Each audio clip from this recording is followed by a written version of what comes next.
Alright, let's talk about the Hierophant. A very beautiful card where a person is sitting on the chair, but there are two people like sitting in front, facing towards that person. This is to me about you facing the duality that you carry within you, that is masculine and feminine. We have both the energies within us. So, Hierophant calls you to sit with yourself and look at both the polarities that exist within you and analyze that are those polarities, masculine and feminine, functioning in harmony in a balanced way, or is one polarity's influence, or has one polarity's influence been more dominating than the others?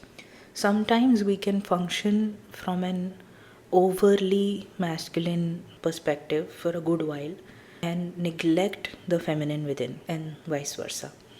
So, when this card shows up, you are being called to approach yourself with not just the knowledge, but actually the wisdom that you have converted that knowledge into, and have a sit down with yourself about the ways in which you have been neglecting either polarity. Other way that I look at this card is the, of course, the general meanings as well, that it tells you to pursue higher learning, going overseas sometimes, sitting down with someone wise and asking for advice and actually listening to it, having a conversation with somebody who has more experience with the kinds of things that you're dealing with right now.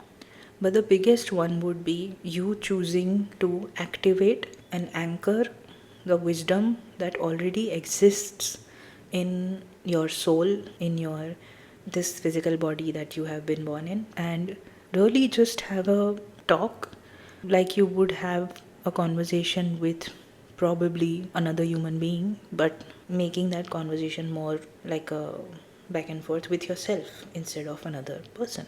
If you struggle with that, then definitely having a conversation with someone who has experience with, like I said, the things you've been dealing with. That's the Hierophant for you, in my opinion.